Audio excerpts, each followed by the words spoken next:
I am formally announcing Vijay Kumar Rangkhol as the president of Tipra Motha. Greater Tipra land हमारा main मकसद है। ये एक movement है।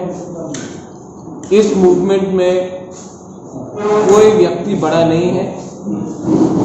ये मूवमेंट एक ग्रेटर तिपरा लैंड के लिए है, हमारे इंडिजिनस लोगों के लिए है। और जब तक ये मूवमेंट रहेगा और पॉलिटिक्स कम रहेगा, पार्टी कम रहेगा, हमारा मकसद पूरा होगा। That's our M.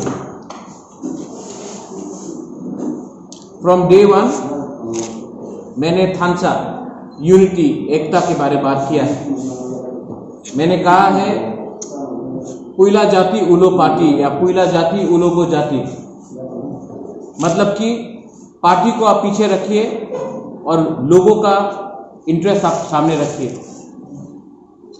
मैंने पहले भी बहुत अपील किया था और आज I would like to offer the stage, क्योंकि आज आपको शायद बहुत यंग जर्नलिस्ट को मालूम नहीं होगा, लेकिन आज फाउंडेशन डे है फॉर TUJS।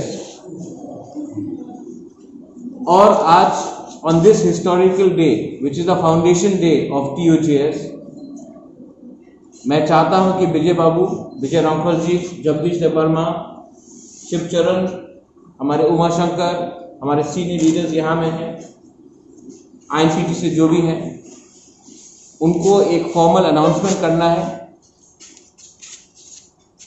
और उसके बाद if there is any question I will be happy to answer them along with all the leaders. और one last point I would like to add. Before Vijay Babu speaks, I have a major announcement. आज से तिपरा मोथा, फिर से please read what I am saying, Tipra Motha का president, अध्यक्ष विजय कुमार रांखल होगा। This is a formal announcement और ये मेरा हम लोग का पॉइंट है। I am formally announcing Vijay Kumar Rangkhol as the president of Tipra Motha.